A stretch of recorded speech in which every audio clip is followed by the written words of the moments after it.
Today, I want to talk about some of the most fundamental accessories that you should think about buying when purchasing an FX6. I'm also going to explain how to mount everything simply and efficiently so that you can get out, start shooting your projects as easy as possible. So in this build, we're going to be using a couple different parts from Tilta, a couple from Amazon, NICEYRIG, just an assortment of the best options, the cheapest options that I've found when building out this rig. So let's break it down and take a look at all the individual parts that you need to build this rig, and then we'll build it back up.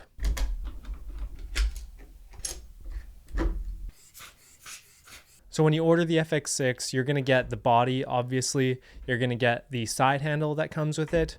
You're going to get the top handle that comes with it, and you're going to get a small monitor like this. The main thing that holds this build together is the Tilta cage. And so this goes on the top of your FX6, and this, goes into the back where the battery slides in, and you can basically just plug this little cable into the side, and then you can put a V-mount battery on there, which leads me to buying a V-mount battery. I would recommend a 99 watt hour or higher battery.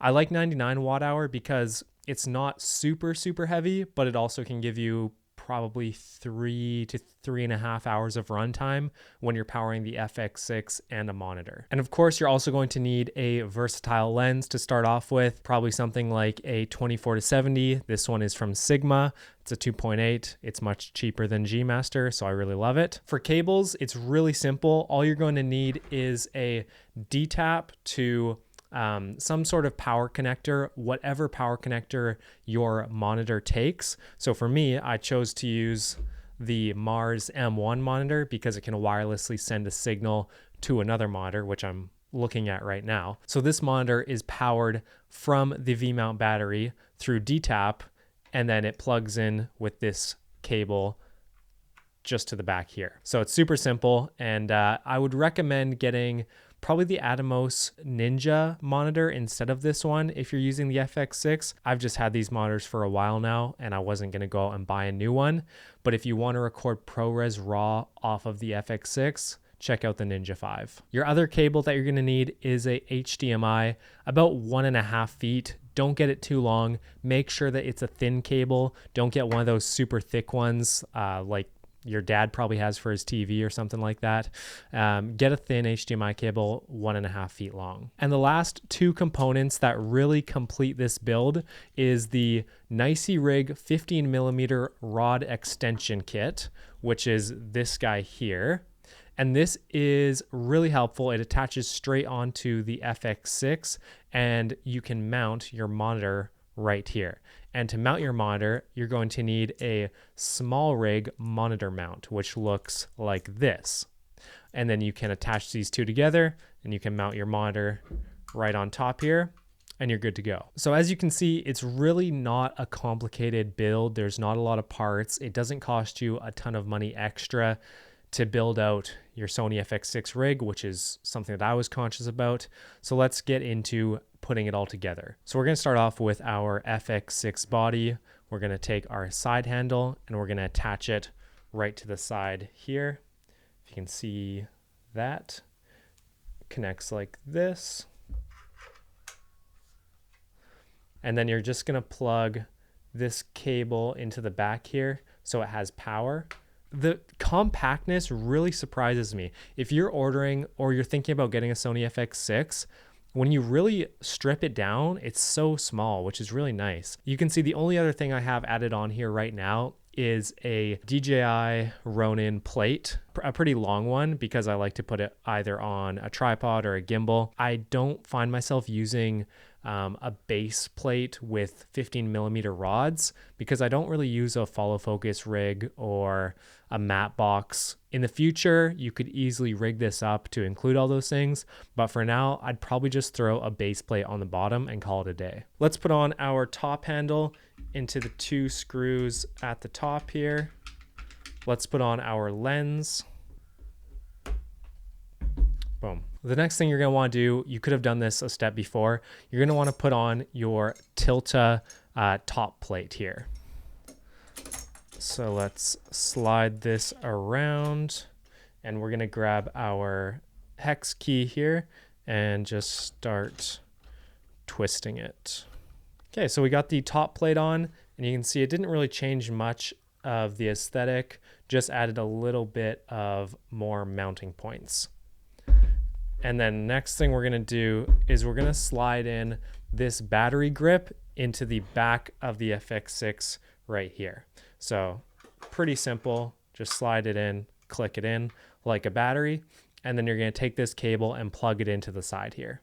And now when you have anything powered with this Tilta battery pack, whether it's with your V-mount, which you can click on pretty simply like that, now everything is going to be powered, and you can connect your monitor as well. Now don't forget to screw in your battery plate to the top plate, just with a little screw here.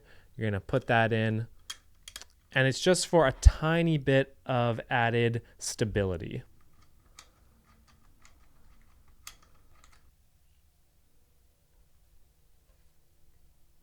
The next piece we're going to mount is the monitor on the back. Now, lots of people, you're going to see them put the monitor up on one of these front screws up here, and it will kind of come up to the front. And that is usually the easiest place to see it if you don't have any other sort of monitor. But we're going to put our main Mars M1 monitor right about up here. And so we don't really want two monitors being in the same place. So we're going to mount our smaller FX6 monitor at the bottom here so we can make all of our adjustments really simply and just really quickly. So let's put this FX6 monitor on the Tilta top cage. Look how clean that is. Fits really nicely. And make sure you also plug the viewfinder monitor cable in. So just try and find a way to cleanly run it through the handle without making too much of a mess, and just plug it into the side here. You can see it plugged in right here. Let's grab our NICEYRIG attachment and our small rig attachment and put them together. There we go. It should look something like this. And then we're going to put it on our side handle attachment right here.